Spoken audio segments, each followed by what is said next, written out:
Salam Malaysia Madani. Padi beras nasional Berhad, Bernas, diminta segera isytiharkan harga siling bagi beras putih import.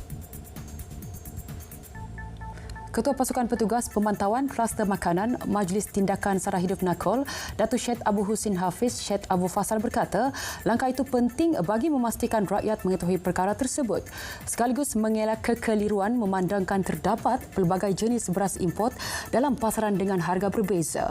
Sementara itu, beliau berharap senarai pengilang yang bakal mengeluarkan dan membekalkan beras putih tempatan diumum sebelum Hari Raya Aidilfitri. 20 Mac lalu, Perdana Menteri Datuk Seri Anwar Ibrahim memutuskan 4 langkah bagi mengatasi isu bekalan beras di pasaran.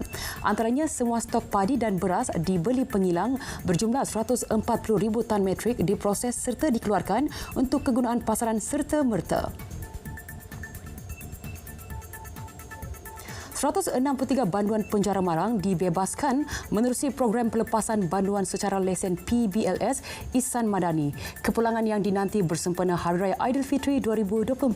Pelepasan itu memberi ruang kepada mereka menyesuaikan diri dengan komuniti sebelum dibebaskan selepas tempoh sebenar hukuman berakhir.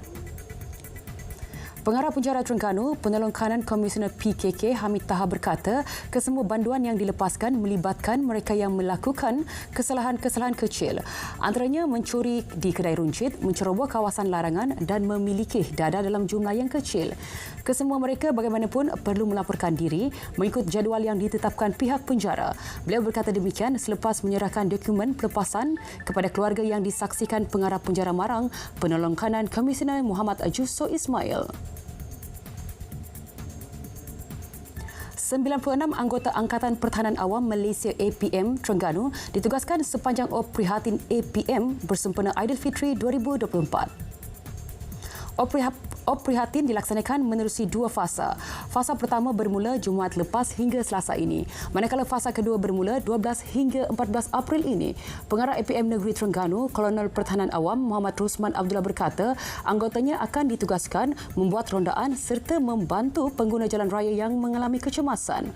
Operasi tersebut juga tidak fokus kepada rondaan di jalan utama negeri dan persekutuan, malah tempat tumpuan pengguna jalan raya seperti hentian rehat dan rawat RNR. 2,000 bekas dodol berjaya dihasilkan menerusi program Dodol Vaganza sembunyi 6.0 di Hulu Langat.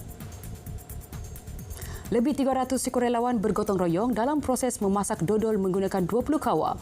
Dodol kemudian diagikan kepada sukarelawan dan penduduk sekitar. Menurut Ahli Parlimen Hulu Langat Muhammad Sani Hamzan, program dapat merapatkan perpaduan rakyat pelbagai kaum apabila turut melibatkan penyertaan dari kaum Cina dan India. Lebih 80 penduduk pelbagai peringkat usia di perumahan Taman Paduka di Kota Baru, Kelantan menyertai aktiviti Bekwa Buka Puasa. Program dianjur dengan tema tradisional itu menyaksikan penduduk bergotong royong menyediakan pelbagai juada makanan tradisi negeri Kelantan. Menurut Wakil Penduduk Nik Norgilan Ismail, antara juada disediakan adalah nasi kerabu tumis, tepung pelita dan pindang tapai ubi kayu. Selari dengan tema dibawa, peralatan memasak, pinggan mangkuk lama serta barangan tradisional lain digunakan dalam proses memasak. Program juga sekaligus dapat mengeratkan hubungan penduduk setempat selain memberi teladan kepada generasi muda masa kini. Sekian berita semasa dari Sungai ke Segara, Palestin pasti merdeka. Salam Malaysia Madani.